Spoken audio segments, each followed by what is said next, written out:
일본에서 나흘간 300회 넘는 지진이 발생했습니다.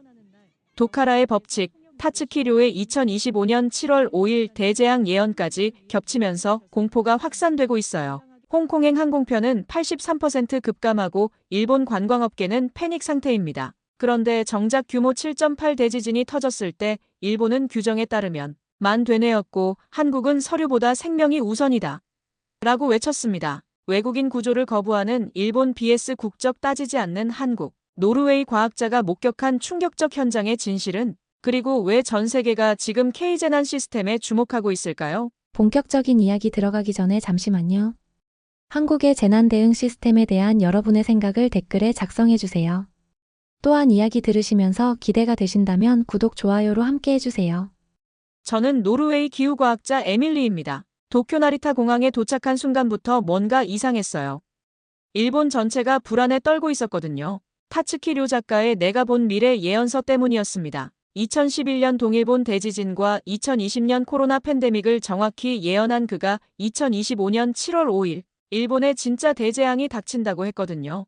일본과 필리핀 사이 해저 분화로 동일본 대지진의 3배 높이 쓰나미가 올 거라는 예언이었어요. 홍콩 항공편은 83% 급감했고 중국어 번역판까지 나오면서 100만 부가 팔렸습니다. 공항 분위기가 이상했어요. 무더위 절정인데 공항 내부가 찜통이었습니다.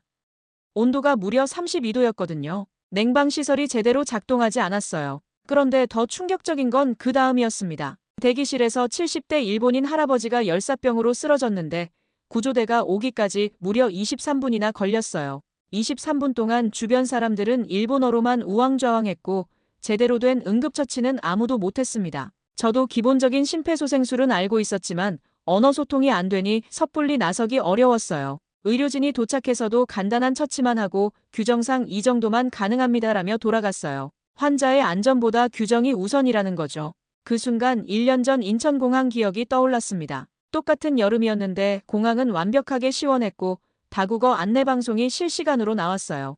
응급환자 발생하자 3분 만에 의료진이 도착해서 전문 장비로 즉시 처치했습니다. 인천공항 의료센터에는 24개 언어 실시간 통역 시스템까지 있어서 외국인도 모국어로 상황을 설명할 수 있었거든요. 나리타 공항에서는 기본 영어 소통도 어려웠어요. 정말 같은 선진국 공항인지 의심스러웠습니다. 택시기사도 계속 예언 얘기를 했어요. 기후변화로 폭염이 더 심해질 텐데 이런 기본 대응도 못하면서 대재앙에는 어떻게 대비한다는 건지 의문이었어요. 이틀 후 동아시아 기후변화 포럼이 시작됐습니다. 주제는 최근 화제가 된 도카라 열도 군발지진 분석이었어요. 일본 기상청 데이터에 따르면 지난 4일간 무려 406회가 넘는 지진이 관측됐다고 했습니다. 그 중에는 규모 5.2의 강진도 포함되어 있었어요. 아사히 신문은 도카라 근해에서 지진 활동이 잇따르고 있다고 23일 보도했습니다. 그런데 일본 도쿄대 교수의 발표를 듣고 깜짝 놀랐습니다. 이는 신이 우리에게 보내는 경고의 신호입니다. 과학적 분석도 중요하지만 우리 조상들의 지혜도 함께 고려해야 합니다. 21세기 국제학술 포럼에서 나올 수 없는 말이었죠. 옆에 앉은 한국지진연구소 최 박사님과 눈빛을 교환했어요. 서로의 당혹감이 그대로 전해졌습니다. 최 박사님이 과학적 근거에 대해 질문하자 일본 학자들은 더 놀라운 답변을 했어요. 도카라의 법칙을 아십니까? 도카라 열도에서 수십 차례 이상 군발지진이 발생하면 반드시 강진이 뒤따른다는 것입니다. 미신을 마치 과학 이론처럼 말하는 거였어요. 한 교수는 심지어 타츠키 료 작가까지 언급했습니다. 예언가의 말도 무시할 수 없어요. 2011년 동일본 대지진과 코로나 팬데믹을 맞췄으니까요. 포럼 뒤풀이에서 상황은 더 심각했습니다. 한 교수가 술에 취한 채로 말했어요. 어차피 지진 예측은 불가능해. 타츠키 작가 말이 더 정확할 때도 있다. 과학자가 예언가를 언급하다니요. 다른 교수들도 고개 끄덕이며 여전히 위험하다고 맞장구 쳤습니다.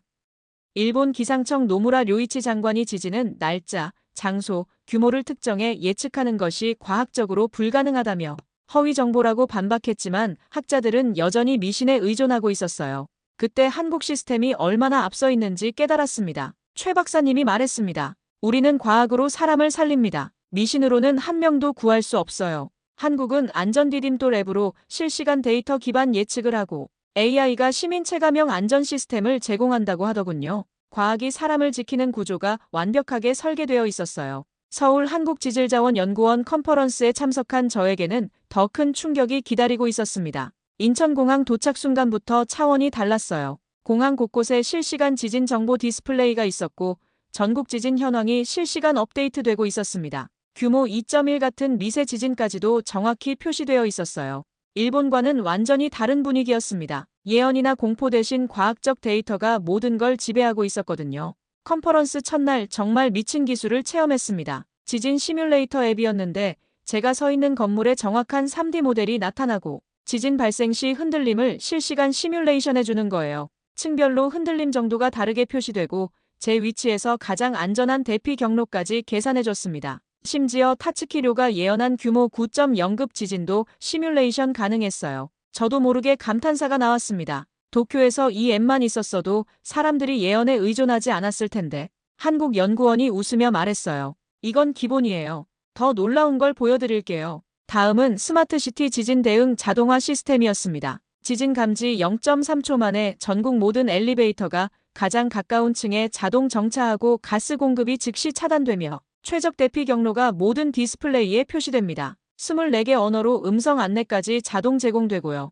일본에서는 상상조차 할 수 없는 시스템이었어요. 가장 감동적이었던 건 AI 기반 개인 맞춤형 대피 안내였습니다. 나이, 신체 조건, 현재 위치를 종합해서 가장 안전한 경로를 실시간 계산하고 휠체어 이용자나 시각장애인을 위한 특별 경로도 자동 제공합니다. 연구원이 자랑스럽게 말했어요. 우리 시스템은 한 명도 포기하지 않습니다. 모든 국민이 안전할 권리가 있으니까요. 과학이 사람을 지키는 진짜 모습이 이런 거구나 싶었어요. 일본에서 본 신의 경고나 예언 의존과는 완전히 다른 차원이었습니다. 최 박사님과 한강 산책하며 나눈 대화가 인상 깊었어요. 재난은 막을 수 없지만 피해는 반드시 최소화할 수 있습니다. 그게 과학의 역할이고 국가의 의무죠. 한국은 예언에 의존하는 대신 과학으로 미래를 준비하고 있었어요. 서울 일정을 마치고 도쿄로 돌아온 건 7월 15일이었어요. 연구자료 정리하고 노르웨이로 돌아갈 계획이었습니다. 하지만 운명이 저에게 더 큰 시험을 준비하고 있었어요. 공항에서부터 일본의 불안감이 더 심해진 게 느껴졌습니다. 타츠키료 작가가 세져서 천사의 유언을 출간하면서 7월 5일 예언은 추측이었다고 입장을 바꿨지만 사람들의 불안은 여전했어요. 작가 스스로도 재해 대비해 비축품을 준비해두고 있다고 했으니까요. 신주쿠 호텔 15층에서 보고서를 작성하던 중이었습니다. 갑자기 휴대폰에서 긴급 지진 속보가 울렸어요. 몇 초 후 건물이 격렬하게 흔들리기 시작했습니다. 규모 7.8, 진원지 도쿄만 해저 58km, 바로 수도직하 지진이었어요. 1분 30초간 이어진 지진이 끝나고 로비로 내려갔을 때 완전한 혼돈이었습니다. 사람들이 타츠키 예언이 맞았다 며 패닉 상태였어요. 엘리베이터 전부 정지, 비상계단은 인산이네. 직원들은 일본어로만 소리 지르며 우왕좌왕했습니다. 외국인 투숙객들은 무슨 일인지도 모른 채 불안해했어요. 그때 일본 내무성 관료인 타케다가 제게 영어로 말했습니다. 지금 매뉴얼을 확인하고 있습니다. 곧 상황이 정리될 겁니다. 하지만 그의 손은 떨리고 있었고 정작 뭘 해야 할지 몰라 했어요. 시간이 지날수록 상황은 악화됐습니다. 정전이 시작되고 호텔 비상전력도 일부만 작동했어요. 타케다는 계속 매뉴얼만 뒤적거리며 규정에 따르면 이라는 말만 반복했습니다. 저는 더 이상 참을 수 없었어요. 타케다 씨, 지금 매뉴얼보다 중요한 건 사람들의 안전 아닌가요? 그가 당황하며 답했어요. 하지만 규정을 따라야 합니다. 책임 소재가 불분명해지면 그 순간 저는 폭발했습니다. 당신들은 왜 사람을 먼저 보지 않죠? 규정과 책임 따지기 전에 지금 당장 위험에 처한 사람들을 도와야 하는 거 아닌가요? 타케다는 아무 말도 할 수 없었어요. 서울에서 본 자동화 시스템이 간절했습니다. 한국이었다면 모든 상황이 체계적으로 통제되고 완벽한 대피 안내가 시작됐을 텐데 여기서는 사람들이 예언 공포와 혼란 속에서 방치되고 있었어요. 6시간이 지나도록 제대로 된 구조 계획조차 없었습니다. 지진 발생 6시간 후 상황은 더욱 절망적이었습니다. 건물 기울어짐 감지, 여진 계속 발생.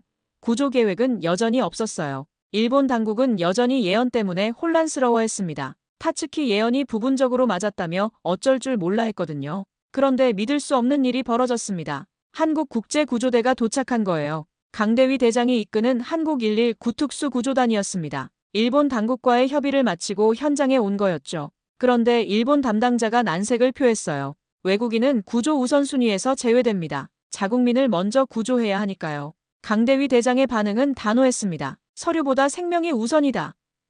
그의 목소리에는 타협의 여지가 없었어요. 우리는 국적을 보고 구조하지 않습니다. 사람을 구조하는 겁니다. 타케다가 옆에서 계속 규정상 문제가 있다며 반대했어요. 하지만 저는 강대위 대장에게 간청했습니다. 타케다 씨도 함께 도와주세요. 그도 사람입니다. 강대위 대장은 잠시 고민하더니 고개를 끄덕였어요. 알겠습니다. 모든 생명은 소중하니까요. 그리고 구조팀에게 지시했습니다. 에밀리 박사님과 타케다 씨 둘 다 구조한다. 가장 놀라웠던 건 한국 구조팀의 장비였습니다. AI 신원 확인 시스템으로 각 구조 대상자의 정보를 실시간으로 파악하고 의료 상태까지 확인할 수 있었어요. 외국인이든 일본인이든 관계없이 동일한 시스템으로 관리했습니다. 한 구조대원이 저에게 말했어요. 한국에서는 재난 상황에서 모든 생명을 동등하게 봅니다. 국적이나 신분에 상관없이 위험에 처한 사람이 있으면 구조하는 게 우리 철학입니다. 구조 과정에서도 차이가 확연했어요. 일본 당국은 계속 서류 작업과 보고에 신경 쓰고 있었지만 한국 구조팀은 오직 인명 구조에만 집중했습니다. 구조 시작 12분 만에 저와 타케다를 포함해 15명을 안전하게 구조했어요. 타케다도 한국팀의 전문성에 감탄했습니다. 이런 시스템은 처음 봅니다. 예언보다 과학이 훨씬 믿을만하네요. 강대위 대장이 마지막에 한 말이 기억납니다. 우린 가장 먼저 오고 가장 늦게 떠난다. 그게 우리가 하는 일이니까. 그 순간 눈물이 났어요. 예언에 의존하는 것과 과학으로 생명을 구하는 것의 차이를 뼈저리게 느꼈습니다. 구조된 후 저는 서울의 국립중앙의료원으로 이송되었습니다. 일본에서는 외국인 치료에 한계가 있다는 이유였어요. 하지만 서울에 도착한 순간부터 완전히 다른 세계였습니다. 병원 입구에서부터 다국어 통역 로봇이 저를 맞이했어요. 노르웨이어로 안녕하세요, 에밀리 박사님. 치료 과정을 안내해드리겠습니다. 라고 말하는 로봇을 보고 정말 놀랐습니다. 일본에서는 기본적인 영어 소통도 어려웠는데 말이에요. 치료를 받으면서 가장 감동적이었던 건 의료진의 태도였습니다. 외국인이지만 우리 국민과 똑같이 치료받으셔야 합니다라고 담당 의사가 말했어요. 국적이나 보험 여부를 따지지 않고 최선의 치료를 제공하겠다는 거였죠. 입원 중에 일본 소식을 들었는데 충격적이었어요. 타츠키 료 작가가 높은 관심은 방제의식이 높아지고 있는 증거로 긍정적으로 받아들이고 있다며 이 관심이 안전대책이나 대비로 연결되기를 바란다고 했다는 거였어요. 작가 스스로도 재해 대비에 비축품을 준비했다고 하더군요. 이번 3일째 기자회견이 있었습니다. 강대위 대장의 구조 현장 발언이 화제가 되었거든요. 우린 가장 먼저 오고 가장 늦게 떠난다는 말이 일본 언론에서도 크게 보도되었어요. 기자회견에서 저도 증언할 기회가 있었습니다. 한국의 구조팀은 단순히 기술이 뛰어난 게 아닙니다. 사람을 중심으로 하는 철학이 다릅니다. 말하다가 목이 메었어요. 타케다 씨와 저를 구별하지 않고 똑같이 구조해준 것에 깊이 감사합니다. 최 박사님이 병문안을 왔을 때 저는 궁금했던 것을 물어봤어요. 타케다 씨는 어떻게 되었나요? 최 박사님이 웃으며 답했습니다. 그분도 완쾌되어 일본으로 돌아가셨어요. 한국의 대응 방식에 대해 많은 걸 배웠다고 하더군요. 타케다 씨가 남긴 메시지를 들었을 때 저는 뭉클했습니다. 한국에서 진짜 선진국이 무엇인지 배웠다. 규정보다 사람이 먼저라는 것을, 예언보다 과학이 먼저라는 것을, 그리고 일본도 한국처럼 바뀌어야 한다고 덧붙였다고 해요. 퇴원하는 날 병원 로비에서 통역 로봇이 또 인사했습니다. 에밀리 박사님, 빠른 회복을 위해 노력해 주셔서 감사합니다. 건강하게 노르웨이로 돌아가세요. 그때 저는 확신했습니다. 한국의 재난 대응은 단순한 기술 집약이 아니라 사람을 향한 철학이라는 것을. 노르웨이로 돌아온 후 저는 유엔 재해 위험경감사무소에 제출할 보고서를 작성했습니다. 제목은 한국은 재난을 인간 중심 과학으로 이겨낸다였어요. 보고서에서 저는 명확히 밝혔습니다. 한국은 재난을 인간 중심 과학으로 이겨내는 유일한 국가다. 일본의 예언 의존과 관료주의적 대응, 한국의 과학 기반 인본주의적 접근을 대비해서 상세히 기술했어요.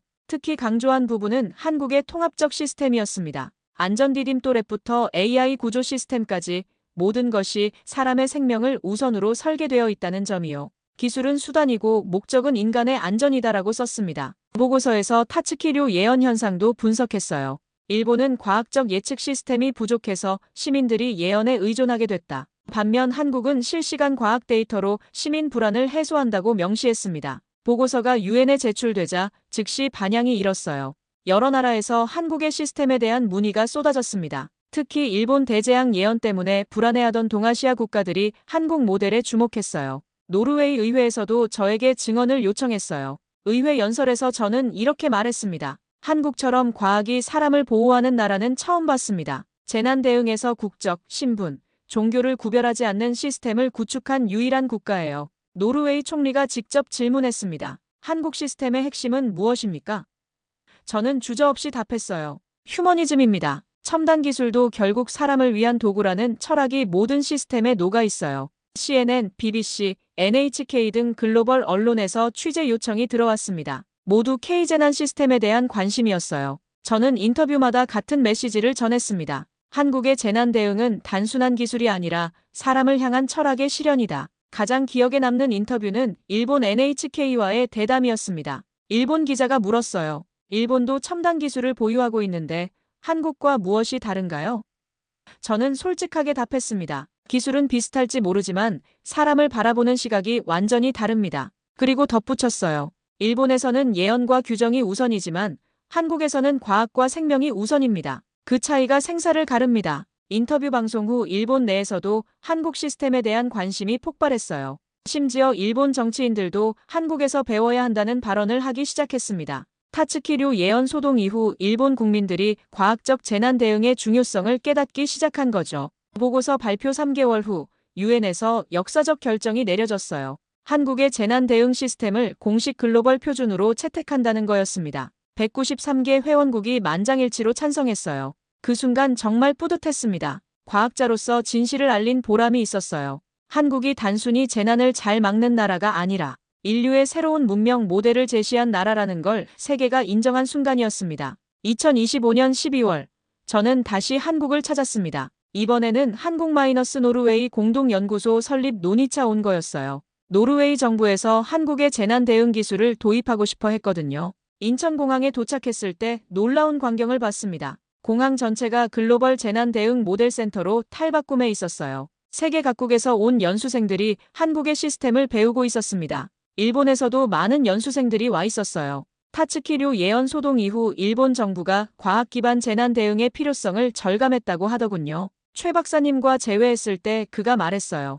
에밀리 박사님 덕분에 전 세계가 우리 시스템에 주목하고 있어요. 이제 한국이 재난 대응의 글로벌 리더가 되었습니다. 저는 겸손하게 답했습니다. 저는 그저 진실을 전했을 뿐이에요. 한국-노르웨이 공동연구소 개소식에서 놀라운 발표가 있었습니다. 유엔에서 K재난 기술이라는 공식 명칭으로 한국 시스템의 글로벌 표준화를 추진한다는 거였어요. 마치 K-팝이 전 세계를 휩쓴 것처럼 K재난도 글로벌 스탠더드가 되는 순간이었습니다. 제가 초빙 교수로 임명되면서 새로운 프로젝트를 시작했어요. 최 박사님과 함께 AI 재난 예측 시스템을 더욱 발전시키는 일이었죠. 목표는 단순했습니다. 전 세계 어디서든 한국식 재난 대응을 받을 수 있게 하는 것, 특히 예언이나 미신에 의존하지 않고 순수한 과학 데이터로 시민들을 안심시킬 수 있는 시스템을 만드는 거였어요.